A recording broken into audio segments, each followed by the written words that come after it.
Alright, I know we just got done with the long problem, but now we have a short, fun one that will definitely have ramifications later in the chapter. Our goal is to derive the force magnet is equal to 3 pi over 2 mu naught IA IB a squared b squared h over b squared plus h squared to the 5/2 power in the z direction of two current carrying loops shown in the diagram. Alright, what is this diagram? We have here that we have current, let me start. A circular loop of radius b carrying current I on what looks like a table and separated by a distance h to current loop A, which has current A. This model says that we know that we have B as a ring and A being sufficiently small can be modeled by a dipole field. So we'll go ahead and put those two together. So the magnetic field of a circular loop is given by, which we saw, I believe, in Chapter 5, how to derive that with B sub art. And so for the upper loop, we go ahead and put appropriate subscripts and distances in there. All right. Now, if we are setting the origin to be the center of the upper loop with the z-axis pointing up, then the lower loop is located at a position z equal -h. Again, the displacement between the two is positive h, but the fact that the origin is set at the upper loop puts the lower loop at a -h.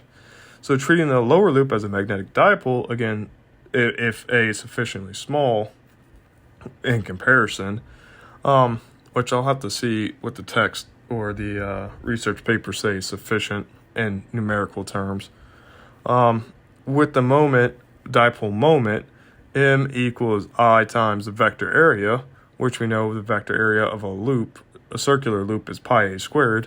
Again, this points in the z direction. So if we want the force on M, what we need is F equals the gradient of M dot B. Okay, since again, we're only looking in the z direction, we only need the partial derivative of z. And then we see that the dot product of the the field, right? Since dot products are interchangeable, or commutative, we want the magnetic field of the big loop and the magnetization or the magnetic moment of the little loop. And so that's where you see the dot products there. If we go ahead and take the dot product and kick all the constants out, since the dot product of z and z is 1, easy money. And then all we're left with is take the mu IB over 2 out, and then let's see, the IA pi a squared is all a constant too, and the b squared is a constant. Pull all that out, and you're left with the derivative of 1 over b squared plus z squared to the 3/2. Well, this is a simple power rule. Put that to the -3/2 power, and then chain rule it out. So you get -3/2, then 3/2 minus 1 gives you -5/2, so that puts it back in the denominator. Chain rule that, you get times 2z. So you see the 2 and the 2 cancel, and you're left with the factor of z up top. Nothing crazy there. But since we wanted the force at a specific location, z is equal to -h. We plug -h in, the negative signs cancel, and sure enough, we derive that the force magnet is equal to 3 pi over 2 mu naught IA IB over a squared b squared h over b squared plus h squared to the 5/2 power in the z direction.